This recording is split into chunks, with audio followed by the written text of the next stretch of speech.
Welcome back to ILTV on the hour. We're live from Israel, bringing you the biggest headlines of the region. I'm Devo Klein, and here is your roundup of the latest developments coming out of Israel. In a significant diplomatic development coming out of the United Nations Security Council, the United States is pushing forward a draft resolution that includes Trump's comprehensive plan for the Gaza ceasefire. The UN will vote Monday on the draft that is framed as, quote, a credible pathway to Palestinian self-determination and statehood, signaling Washington's support for a path that leads to Palestinian statehood. The conditions still include Palestinian Authority reforms and construction efforts in the Gaza Strip. The United States signed a joint statement with Arab nations in support of his 20-point plan to end the war. The language of the resolution is reportedly stronger than what President Trump himself has publicly said. The question looms large in Israel, with Washington now signing a document that explicitly promotes a pathway to Palestinian statehood. Is this possibly a turning point in U.S. policy? And what will it mean for Jerusalem's firm opposition to any such framework? And while we wait for Jerusalem's response, Trump powers ahead with his plans to normalize ties between Israel and Saudi Arabia. His plan, selling F-35s to the Saudis. Speaking abroad, Air Force One, Trump confirmed that Riyadh wants to purchase, quote, a lot of F-35s. Have a listen. I'm looking at that. They've asked me to look at it. They want to buy a lot of 35, but they want to buy actually more than that fighter jets, yeah. Well, the Abraham Accords getting Saudi Arabia. The Abraham Accords will be a part. We're going to be discussing. I hope that Saudi Arabia will be going into the Abraham Accords fairly shortly.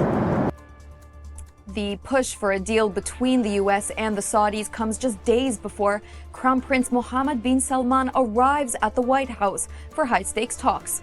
The report says Trump told the Crown Prince in a phone call last month that now that Washington has brokered a ceasefire in Gaza, he expects Riyadh to take steps toward normalization.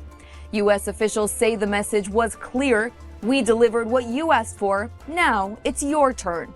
The White House meeting is on Tuesday and is expected to focus on a possible U.S.-Saudi defense pact.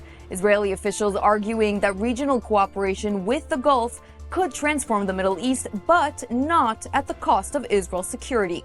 Defense officials are closely monitoring the talks, with Israel's qualitative military edge protected by U.S. law.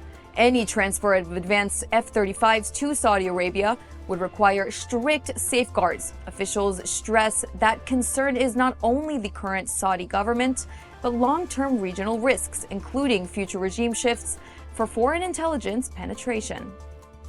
And the ceasefire in Gaza has been holding over the weekend, but not without incident.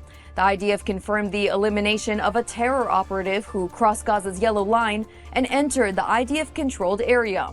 As the terrorist approached troops, he was quickly identified and eliminated. The IDF added it remains deployed in Gaza in accordance with the ceasefire guidelines and will continue removing any threats.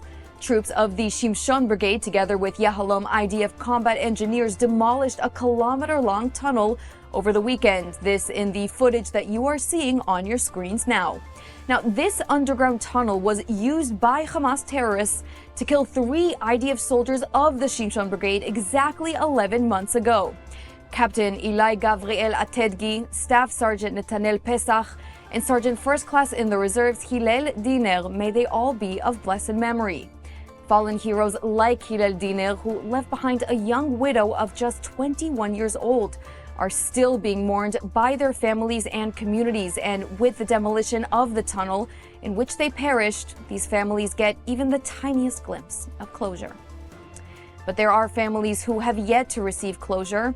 As the body of Meni Godard, age 73, was returned from Hamas captivity over the weekend, 3 hostages still remain. Staying hostage Dror Or, Master Sergeant Ran Gvili, and Thai national Sudisak Rin Talak. And that is a wrap for this edition of ILTV on the Hour. Stay with us throughout the day for more updates, or scan the QR code on your screen to get our ILTV app. I am Devo Klein, and thank you so much for watching.